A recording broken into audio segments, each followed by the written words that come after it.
Hey guys, welcome back to Foodie and Fit Games. I'm Foodie and Fit Michael James. So this week has started off to a little bit of a slow start. So what I wanted to do is talk about a little bit of speculation on my part about some past Nintendo news.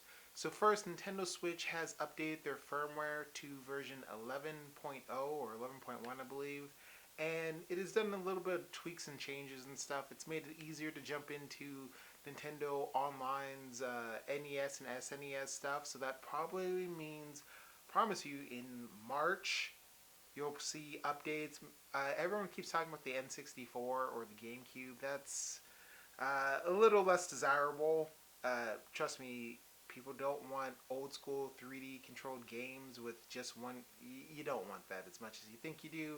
I'm hoping for Game Boy, especially Game Boy or the DS line or any of that stuff, just because, or even the 3DS, because there's room for that. That's something no one has considered really. So that has just occurred. What is it? Morris Phoenix Rising has just launched, and it's actually doing surprisingly well. I think it's at an 82% on Metacritic if you're into tracking scores.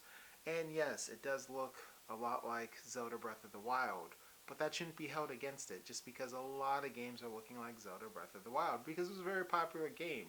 Look at you, Genshin Impact.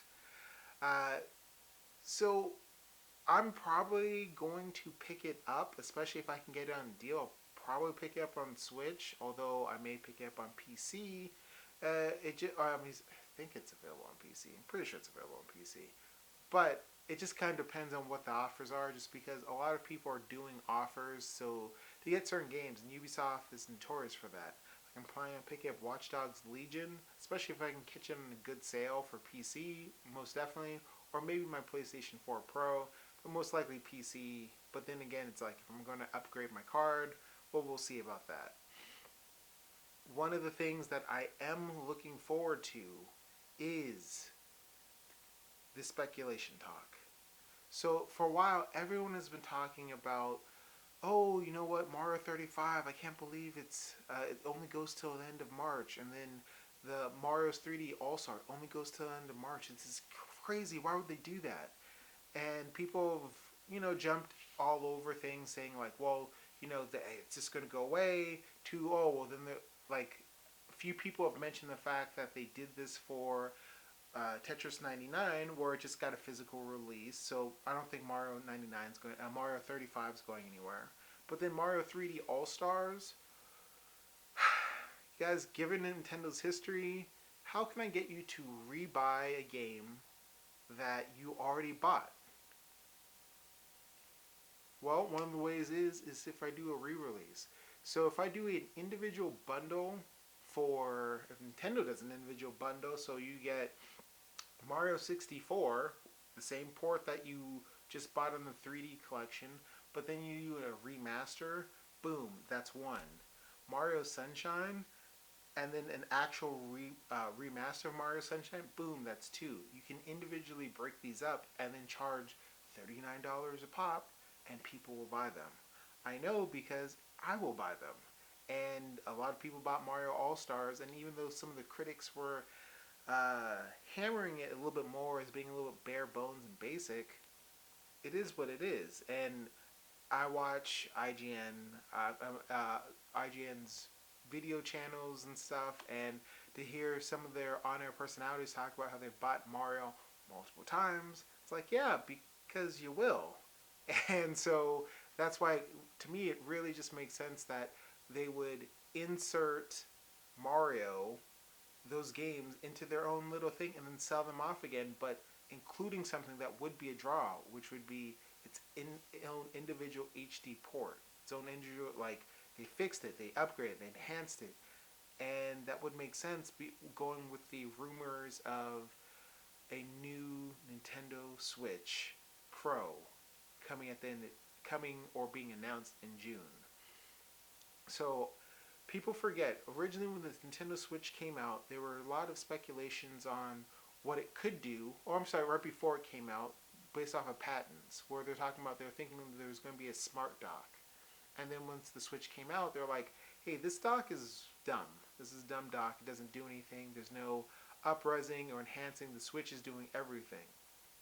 So there was a patent that relates to daisy chaining the Switch and then having a GPU in the dock that came out, or something about to that effect, so that they could still be looking at trying to do that, especially with there being reports that oh the UK has discontinued the Nintendo Switch dock. So maybe they're looking at a two-prong approach: new Nintendo Switch Pro and then a new dock. So the new dock would help everyone, and the new Nintendo Switch Pro would be the reason that you can get people to like jump and upgrade to the next system. So you're not leaving people behind. I think this is a little bit more likely of a situation, and it's something that I want people to consider. I mean, do you think that you would buy that? Would you buy a new dock that would upres your graphics or help out your Nintendo Switch, or would you buy separately a new Nintendo Switch Pro? I mean, isn't that the best way to get people to double dip into this ecosystem? Is hey, you don't need to buy a new system. You buy a dock that upreses your content to 4K, or if you want, you can buy the new system. So that sort of two-tier price model is kind of like what Microsoft is doing with the Series X and Series S. There's a cheaper alternative. I think Nintendo would find a lot of success by having here's the smart dock that helps, and then here's a Nintendo Switch Pro or a Super Switch or Super Switch Turbo, Super HD, whatever. That's one of the things that they should do, because a lot more people would, I already bought a Switch. I already bought a Switch Lite. If you could do any of these things, and especially if they allow the Switch Lite to dock, but if you can do any of these things to just encourage people to like, maybe just $100 investment, $150 investment for a new dock that does all these things, or for people who want to just move straight to a Switch 2 or Switch Pro or HD Switch, it gives people options, and people will spend money if they have options versus, well, I just bought everyone a Switch last year. I'm not buying a Switch Pro, and then it fractures developers more so if they have to like, hey, there's two tiers, and the tiers barrier for entry are high versus no, there's one tier, or there's I guess it'd be multiple tiers, three tiers.